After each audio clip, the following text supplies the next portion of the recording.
بد نصیب بدقسمت شہزادہ۔ دنیا بادشاہوں اور شہزادوں کی کہانیوں سے بھری پڑی ہے۔ کچھ ایسے کہ دیکھ کر رشک آئے، کئی ایسے کہ انسان کانوں کو ہاتھ لگائے۔ یہ کہانی بھی ایسے ہی ایک بد نصیب بدقسمت شہزادے کی کہانی ہے۔ یہ شہزادہ جب اپنی سلطنت کے سنگھاسن پر بیٹھا تو آغاز میں ہی کمزور کر دیا گیا، بالکل چنگیز خان کی طرح۔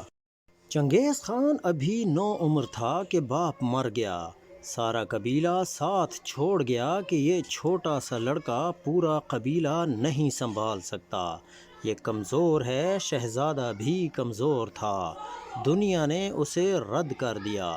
شہزادے نے جب اپنی کمزوریوں پر قابو پایا، اپنی طاقت کو جمع کیا تو شہزادے کو گھاؤ لگ گیا، ایسا گھاؤ کہ شہزادہ اپنی سلطنت چھوڑ کر بستر سے جا لگا۔ ہفتے مہینوں میں اور مہینے سالوں میں تبدیل ہوئے۔ شہزادے کے زخم بھرنے میں وقت لگا، لیکن جب زخم بھرا تو شہزادہ ایک بار پھر اپنی سلطنت پر مضبوطی سے قدم جما چکا تھا۔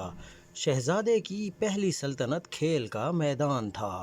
شہزادہ آغاز میں کمزور تھا تو اسے مسترد کر دیا گیا، پھر انجری نے شہزادے کو دیوار سے لگا دیا، لیکن شہزادے کی ہمت نے کسی چیز کو آڑے نہ آنے دیا۔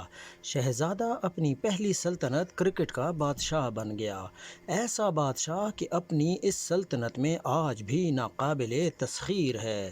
لیکن شہزادے کی بد نصیبیوں کی داستان لمبی ہے۔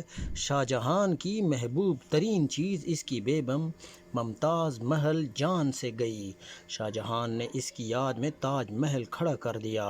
شہزادے نے اس دنیا میں سب سے زیادہ محبت جس سے کی وہ اس کی ماں تھی، لیکن شہزادے کی ماں اس کے عین عروج کے دنوں میں اسے چھوڑ کر چلی گئی۔ شہزادہ بکھرا ٹوٹا لیکن سنبھل گیا۔ شاہ جہان نے تو حیرت کدہ تعمیر کر دیا تھا، شہزادے نے نعمت کدہ اور رحمت کدہ بنا دیا۔ شہزادہ ہمت پکڑتا، شہزادہ کوشش کرتا، لیکن کوئی نہ کوئی بد نصیبی ایسی آ پڑتی کہ اس کی ساری ہمت ٹوٹ سی جاتی۔ شہزادے نے اقتدار کی سلطنت پر کمند ڈالی تو بد نصیبوں اور بدقسمتیوں کا ایک طوفان آ گیا۔ دارا شکوہ جیسے شاندار شخص کو اس کے بھائی نے مروا دیا تو شہزادے کے ساتھ بھی کم نہ ہوئی۔ شہزادے کا بھائی تو تھا نہیں، قریب ترین بھائی سگا چچا زاد دشمن بن گیا۔ صبح شام کوئی ایسی کسر نہ تھی جو اس بھائی نے اٹھا نہ رکھی۔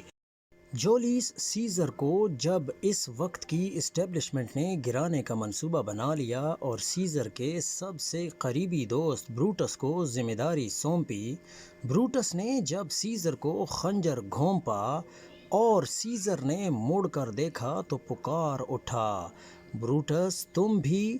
لیکن اس شہزادے کا بروٹس ایک نہیں تھا۔ شہزادے کی دوسری بیگم بروٹس نکلی، شہزادے کا نائب جانشین بروٹس نکلا، شہزادے کے دست راست بروٹس نکلے۔ شاہ جہان کو سگی اولاد نے اگر جیل میں پھینک دیا تھا تو اولاد کی طرح زمین سے اٹھا کر آسمان تک جو لوگ شہزادے نے پہنچائے وہ اس کے بروٹس نکلے۔ ہر جگہ سے شہزادے کو اس کے بروٹس خنجر مارتے رہے۔ شہزادہ ہر دفعہ مڑ مڑ کر دیکھتا اور پکار اٹھتا، بروٹس تم بھی! بروٹس تم بھی! کیونکہ شہزادہ بدقسمت بھی تھا، شہزادہ بد نصیب بھی تھا۔ شہزادہ ٹیپو سلطان جیسا بد نصیب تھا، شہزادہ نواب سراج الدولہ جیسا بدقسمت تھا۔ شہزادے کے میر صادق اور میر جعفر غدار نکلے، شہزادہ کنگ لیئر کی طرح بد نصیب تھا۔ اگر کنگ لیئر کو بیٹوں نے دھوکہ دیا تو شہزادے کی دوسری بیوی نے شہزادے کو دھوکہ دیا۔